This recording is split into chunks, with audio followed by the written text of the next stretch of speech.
ಮಂಡ್ಯ ನಗರದ ಕರ್ನಾಟಕ ಸಂಘದ ಕೆ.ವಿ. ಶಂಕರಗೌಡ ಶತಮಾನೋತ್ಸವ ಭವನದಲ್ಲಿ ದಲಿತ ಸಾಹಿತ್ಯ ಪರಿಷತ್ ವತಿಯಿಂದ ನಡೆದ ಸ್ವತಂತ್ರ ಭಾರತದಲ್ಲಿ ದಲಿತರ ಸ್ಥಿತಿಗತಿ ಒಂದು ಅವಲೋಕನ ಮತ್ತು ಅಭಿನಂದನಾ ಕಾರ್ಯಕ್ರಮವನ್ನು ದಲಿತ ಸಾಹಿತ್ಯ ಪರಿಷತ್ ರಾಜ್ಯ ಘಟಕದ ಅಧ್ಯಕ್ಷ ಅರ್ಜುನ ಗೊಳಸಂಗಿ ಉದ್ಘಾಟಿಸಿದರು. ನಂತರ ಮಾತನಾಡಿ, ಸರಾಯಿ ಮುಕ್ತ ಹಾಗೂ ಶೌಚಾಲಯ ಮುಕ್ತ ಗ್ರಾಮ ಎನ್ನುತ್ತಾರೆ, ಆದರೆ ಅಸ್ಪೃಶ್ಯತಾ ಮುಕ್ತ ಗ್ರಾಮ ಸಿಗುವುದಕ್ಕೆ ಸಾಧ್ಯವೇ ಇಲ್ಲ ಎಂದರು.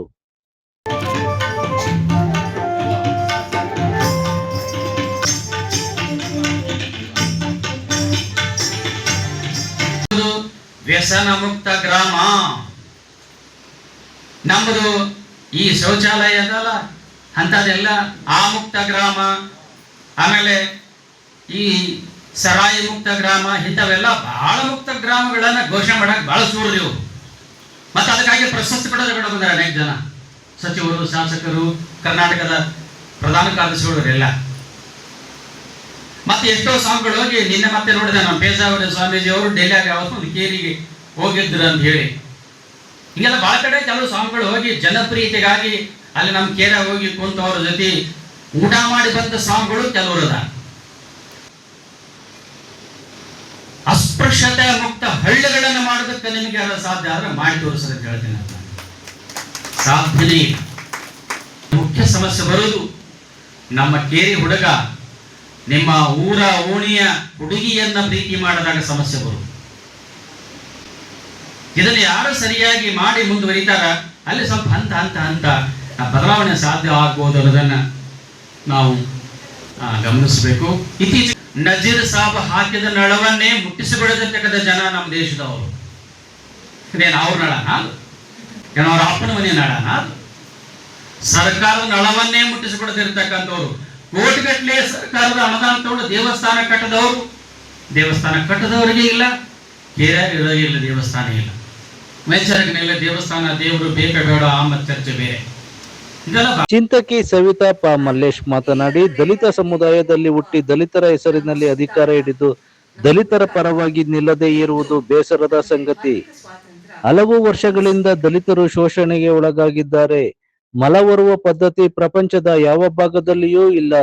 ಆದರೆ ನಮ್ಮ ಭಾರತ ದೇಶದಲ್ಲಿ ಈ ಕ್ರೂರತೆ ಇದೆ ಎಂದು ವಿಷಾದಿಸಿದರು.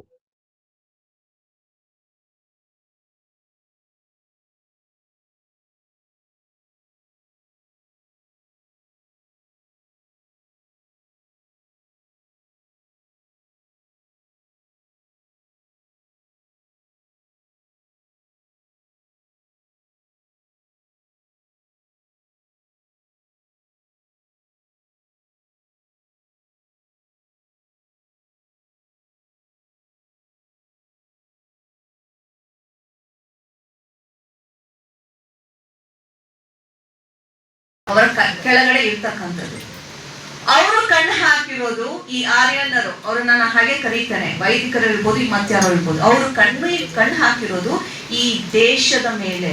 ಅವ್ರಿಗೆ ಈ ದೇಶದ ಸಂಪತ್ತಲ್ಲ, ಈ ದೇಶನೇ ಬೇಕು. ಈ ದೇಶವನ್ನ ಅವ್ರು ಆಳ್ಬೇಕು, ಅವರು ಯಾವಾಗ್ಲೂ ಮೇಲಿರ್ಬೇಕು. ತಾವು ಮೇಲಿರೋದಕ್ಕೆ ಇನ್ನೊಬ್ಬರನ್ನ ಅವರು ಕಾಲ ಕೆಳಗಡೆ ಹಾಕಿ ತುಳಿಬೇಕು. ಇಲ್ಲತ್ರ ಅಧಿಕಾರದಲ್ಲಿ ಇದ್ದುಕೊಂಡು ಅವರಿಗೆ ಬೇಕಾಗಿರೋದನ್ನ ಅವರು ನೋಡ್ಕೊಂಡ್ರೆ ಹೊರತು ಈ ದಲಿತ ಸಮುದಾಯವನ್ನ ಮೇಲೆತ್ತುವಂತಹ ಕೆಲಸವನ್ನ ಮಾಡಲಿಲ್ಲ.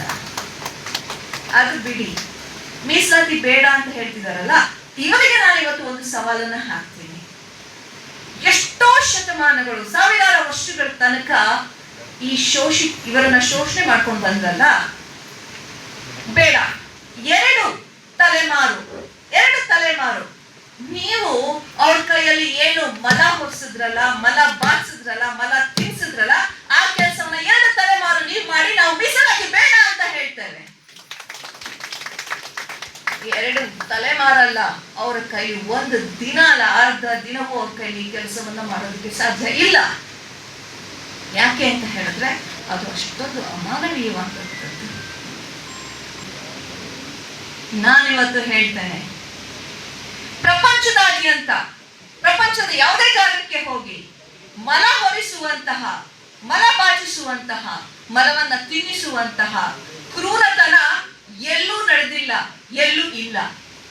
ಹಾಗಿದ್ಮೇಲೆ ಭಾರತ ದೇಶದಲ್ಲಿ ಇದು ನಡೆದಿದೆ ಅಂತ ಹೇಳೋದಾದ್ರೆ ಇವರಂತ ಕ್ರೂರಿಗಳು ಪ್ರಪಂಚದಲ್ಲೇ ಎಲ್ಲೂ ಇಲ್ಲ, ಎಲ್ಲೂ ನಿಮಗೆ ಸಿಗೋದಿಲ್ಲ. ಅಂತಹ ಕ್ರೂರಿಗಳು ಇವತ್ತು ಭಾರತದ ಒಳಗಡೆ ಇದ್ದಾರೆ. ನಾವು ಭಾರತೀಯರು ಅಂತ ಹೇಳ್ಕೊಳ್ತಾರೆ, ನಾವು ಹಿಂದೂಗಳು ಅಂತ ಹೇಳ್ಕೊಳ್ತಾರೆ. ಅವರ ಧರ್ಮವನ್ನ ನಮ್ಮ ಮೇಲೆ ಹೇಳ್ತಾ ಇದ್ದಾರೆ. ಇದೇ ಸಂದರ್ಭದಲ್ಲಿ ವಿವಿಧ ಕ್ಷೇತ್ರದಲ್ಲಿ ಸಾಧನೆ ಮಾಡಿದ ಸಾಧಕರನ್ನು ಸನ್ಮಾನಿಸಲಾಯಿತು. ಇನ್ನೊಂದು ಬಹಳ ಮುಖ್ಯ ಕಾರ್ಯಕ್ರಮದಲ್ಲಿ ಸಾಹಿತಿ ಪ್ರೊಫೆಸರ್ ಉಲ್ಕೆರೆ ಮಹದೇವು, ಎಲ್ಲರೊಳಗೊಂದಾಗೋ ಮಂಕುತಿಮ್ಮ ಟ್ರಸ್ಟ್ನ ವಿನಯ್ ಕುಮಾರ್, ಪರಿಷತ್ನ ಜಿಲ್ಲಾ ಘಟಕದ ಅಧ್ಯಕ್ಷ ಉರಗಲವಾಡಿ ರಾಮಯ್ಯ, ಕಾರ್ಯದರ್ಶಿ ದೇವರಾಜ್ ಕೊಪ್ಪ, ಗೌರವಾಧ್ಯಕ್ಷ ರಘು ಚಂದ್ರಗುಪ್ತ ಭಾಗವಹಿಸಿದ್ದರು. ತಾವು ಶಾಂತಿ ಸಂಯಮದ ತದ್ರೂಪಿಯಂತಿರುವ ಇದ್ದೀರಿ. ಪ್ರಸ್ತುತ ಮಾಗಡಿಯಲ್ಲಿ ವಾಸವಿದ್ದೀರಿ.